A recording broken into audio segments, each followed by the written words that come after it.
In Egypt, there are many museums. Well, whenever we talk about museums, and the most important part is that if you want to learn anything about a nation or a country, the best thing to do is to visit its museum. In Egypt, we have a lot of different places to visit.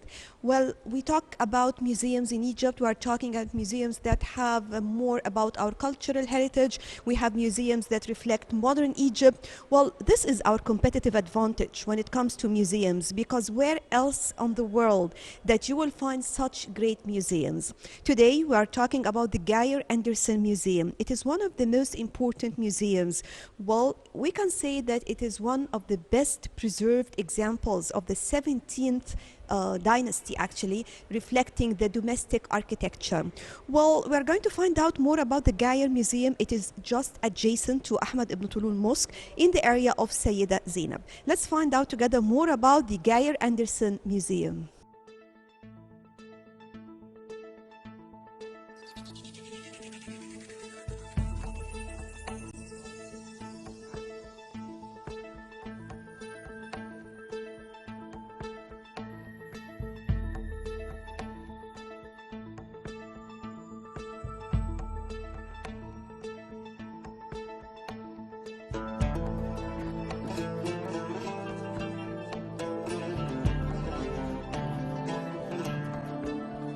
First, let's take a look at the place.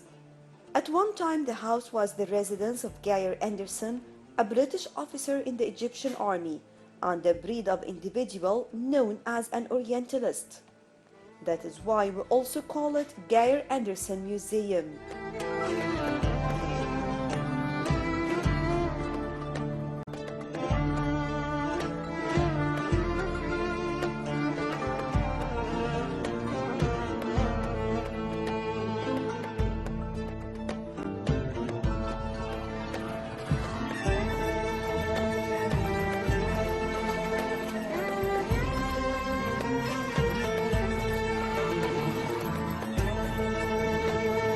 He actually purchased two houses, one built by Amina bint Salim al-Ghazar in 1540 AD, and the other that of a wealthy merchant, Abd al-Qadir al-Haddad, who built his in 1670 AD.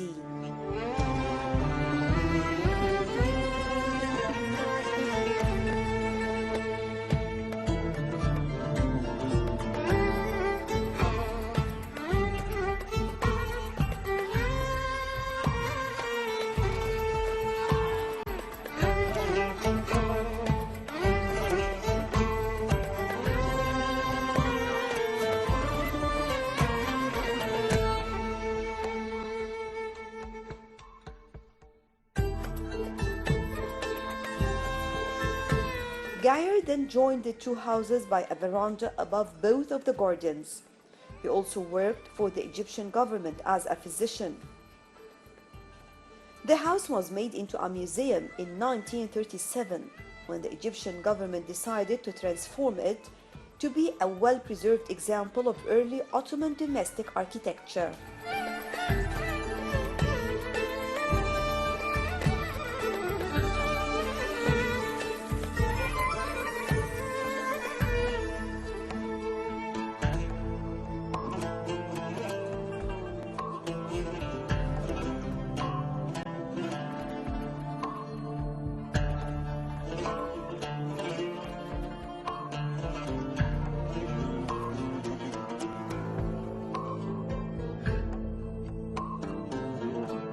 The museum is located in the back of one of the oldest mosques in Egypt, the Ibn Tulun Mosque. He is perhaps most notable as a lover of Egyptian culture. This was why he collected many different items from various historical periods.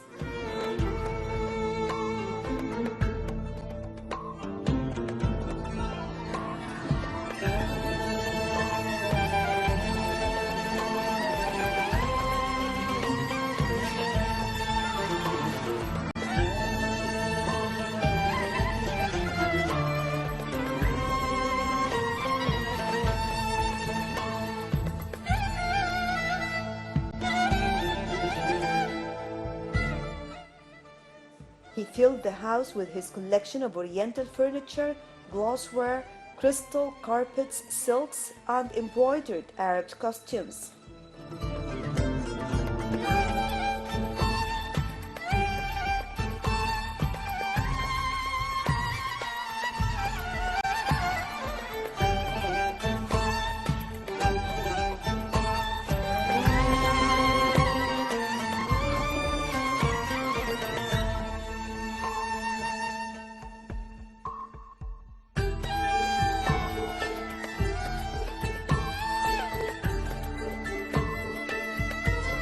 Also collected beautiful furniture and works of art from Turkey, Persia, Syria, and other Oriental locations. By doing this, he made his house into a historical treasure chest for anyone who loves Egypt and the Middle East.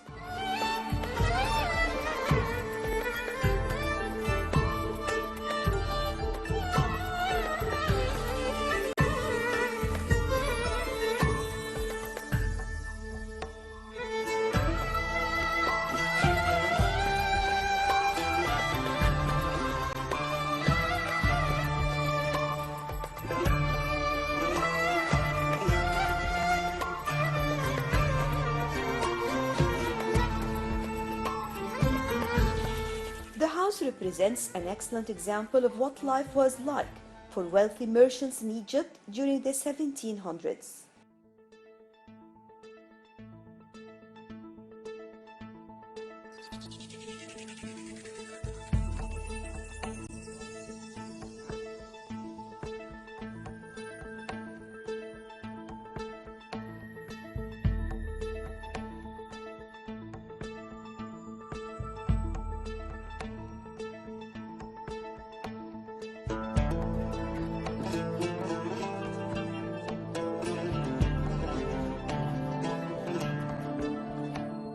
The Geyer Anderson is unique on its own.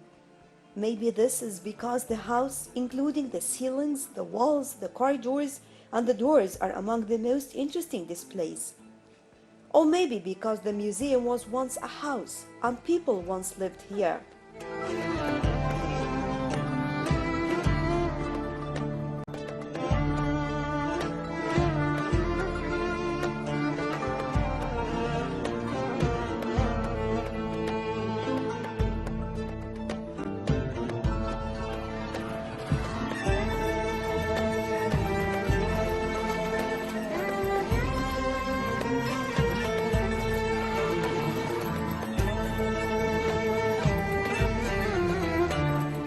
The first part of the house consists of huge brown containers of water used as a sabil in the past for people who pass by to drink water on hot days.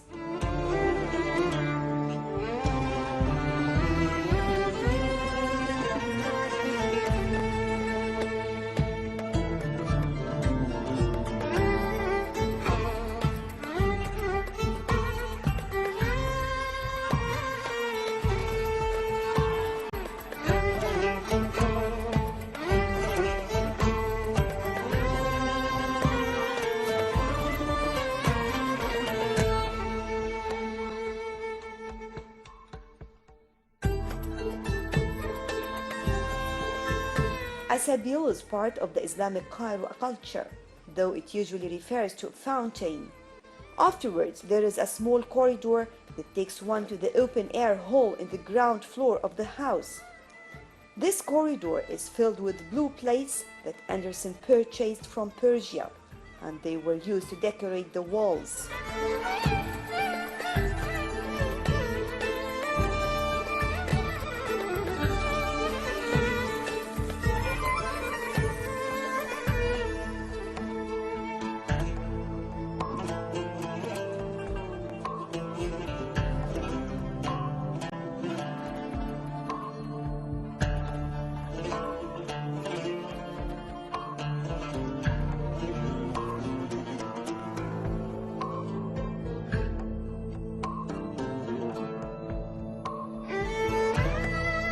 The open-air hall is rather amazing, as one can see most of the balconies of the house, above the old walls with the Islamic decorations on them. And the most interesting item of this hall is a big wooden box that is connected with a strong rope, It was used to transfer food and water from stores of the house.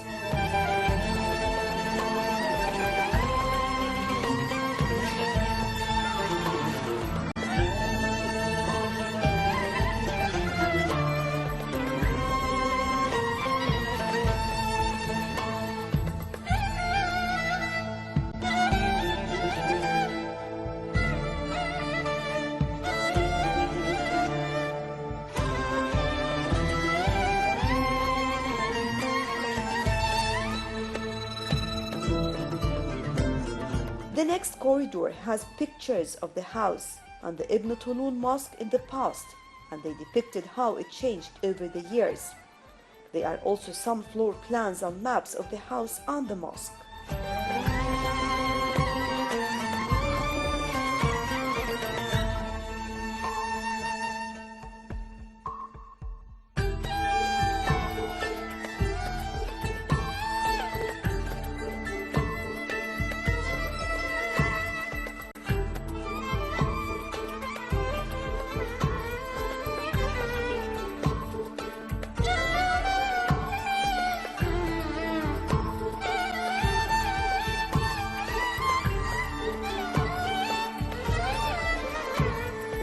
To the right-hand side, there are some items that Geyer Anderson collected through time. One of them is a charming piece of colorful tile that was used on the grounds of the house.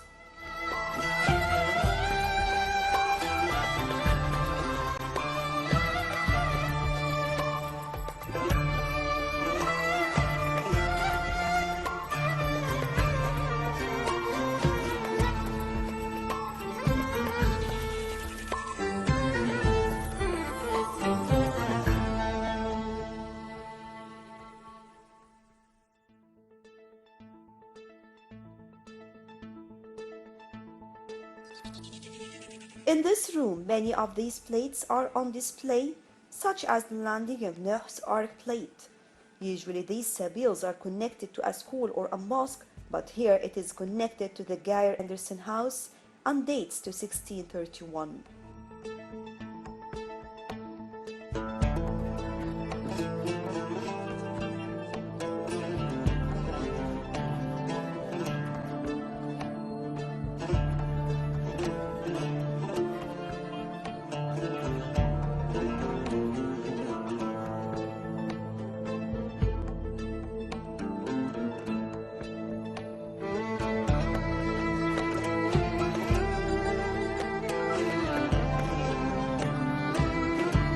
The wooden ceiling, which is gold-plated with Quran verses, is well preserved as well. The first salamlik, a place reserved for men, is quite impressive. It consists of a large sofa with a mashrabiyya window behind it. It has the same amazing ceiling and walls, with its Persian decorations as the previous one.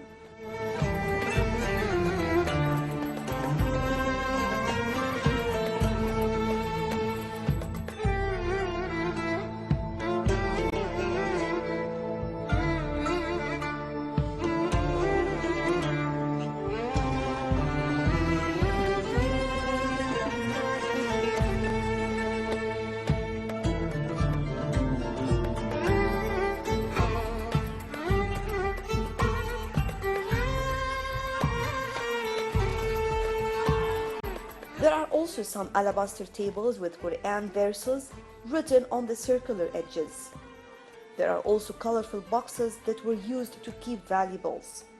The most remarkable pieces in this hall are the largest smoking pipes I have ever seen. Each of them is at least half a meter long.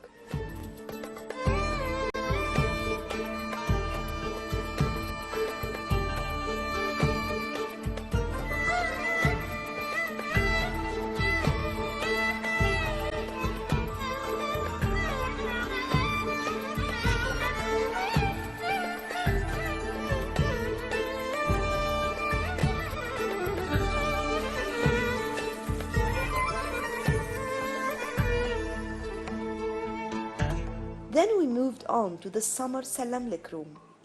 It consists of two sofas opposite each other in a well-decorated balcony that overlooks the open-air hall that we passed through earlier.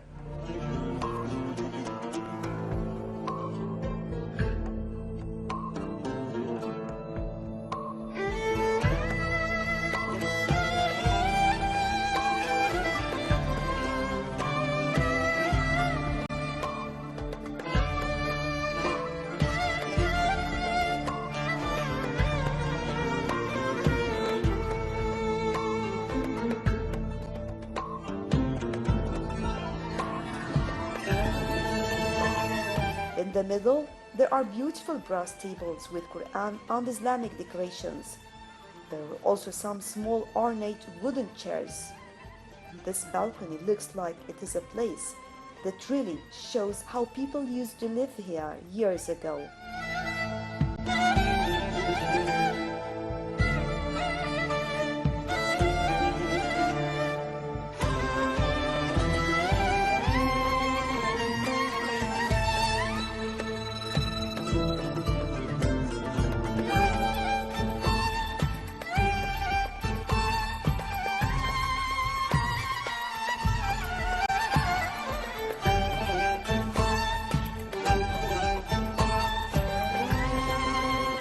Just imagine Geir Anderson sitting there long ago on a summer afternoon, chatting with his friends.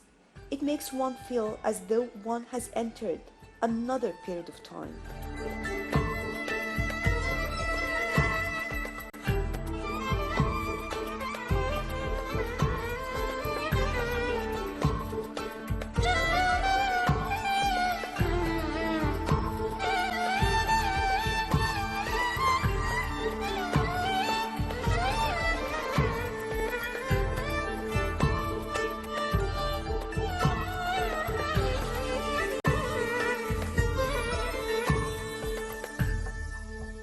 Next, there is a corridor that goes through the Haram Lake. Here, there are many paintings that Geir Anderson collected from all over the world on the red walls. Most of these were imported from India and Persia. To the right of these, there are two wooden chairs and a wooden sofa. All are designed to be folded and put beside the wall when they are not in use.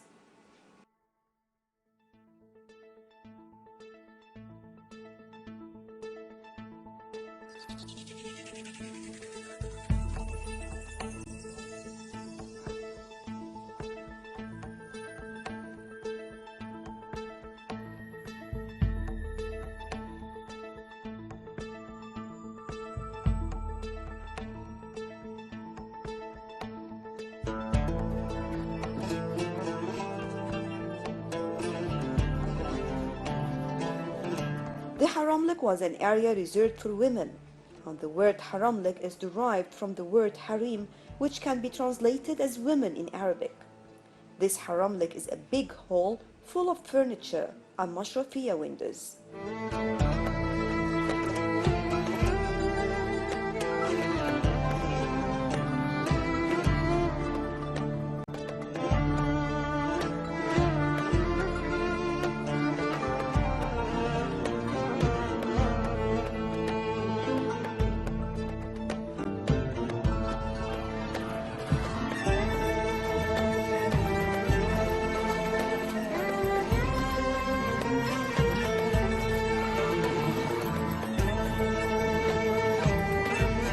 The room also has many multicolored sofas, chairs, and tables. This hall has the biggest collection of boxes. This is because women had a lot of jewelry, and these boxes are perfect for such items.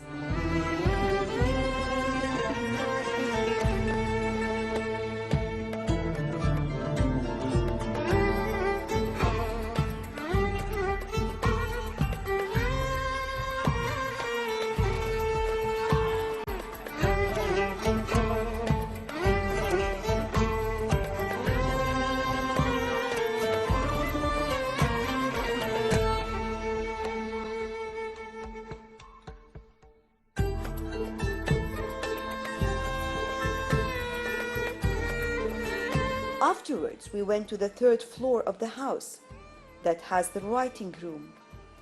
In the entrance of the room, there are white masks that Andersen made of him and his family.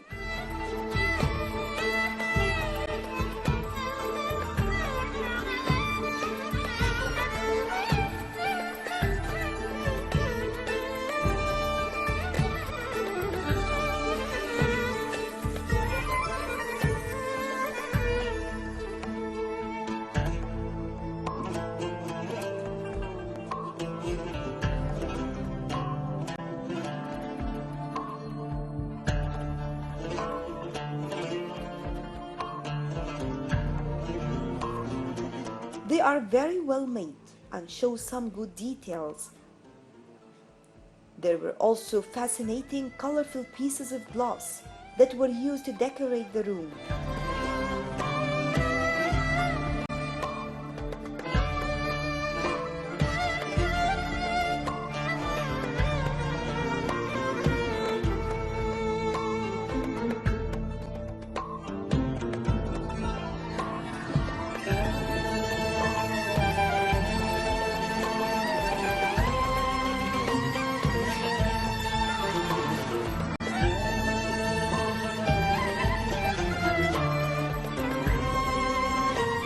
Inside the room, there is a deck chair and a Corona typewriter that belonged to Geir Andersen that he used for much of his writing.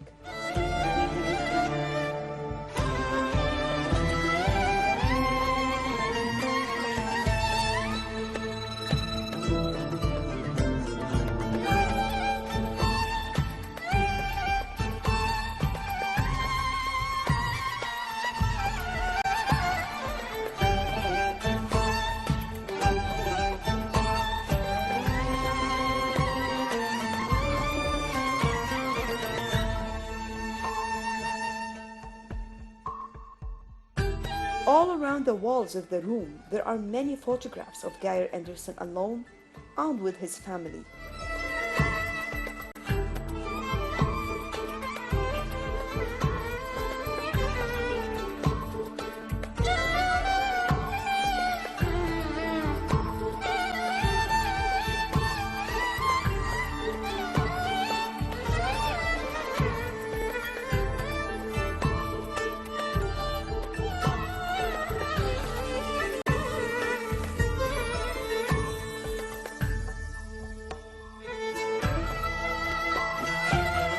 There are also photos of Geir Andersen with other members of his family. Even there is another one that depicts his beloved dog, though it only lived for 4 years.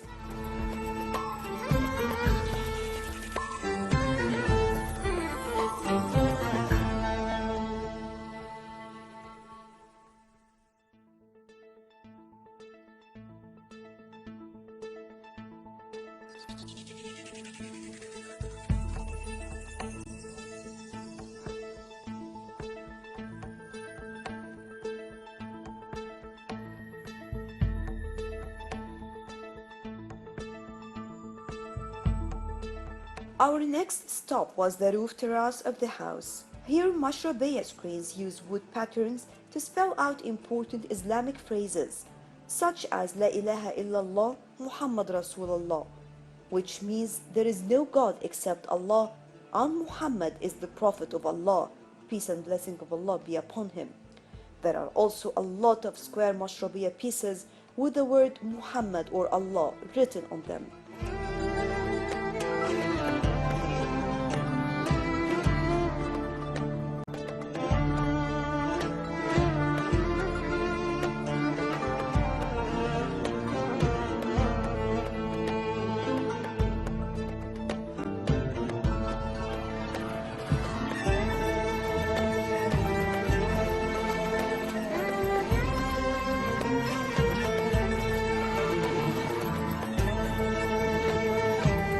From this roof, one has a fine view of the walls of Ibn Tulun Mosque with its many astounding windows. Even the citadel is visible from the roof of the Geir Andersen Museum. And one can feel the good feeling for the house as well just looking down on the balconies and the open air hall.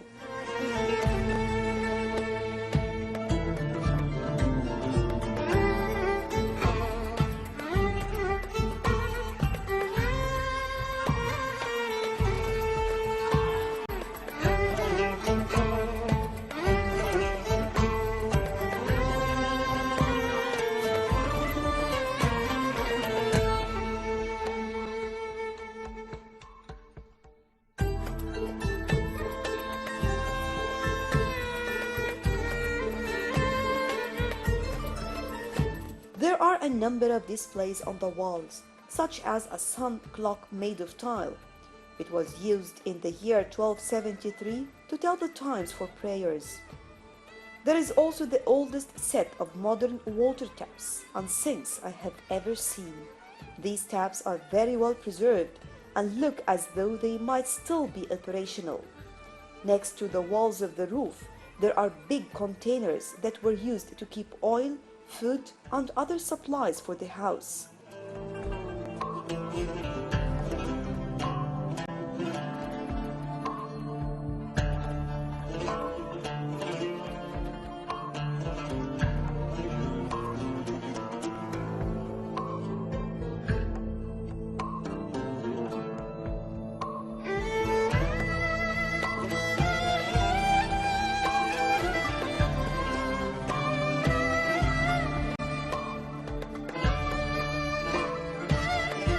From here we took the bridge Geyer Anderson built between the two houses to the Abdul Qadir al-Haddad house.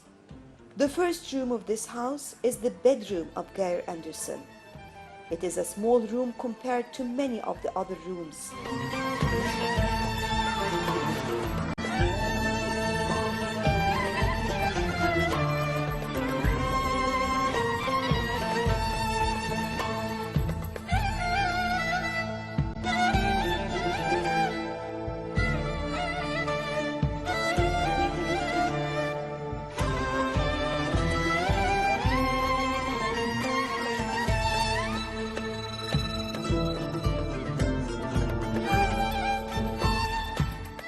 Well, that was all for today. Thank you all for joining us. Remember, we'll be back to bring you more about Egypt and more about the important sites where you can visit. Every time you will visit Egypt, you will find something new to be discovered and also new places to visit. That was all for now. We'll be back and more about Egypt on Backpack.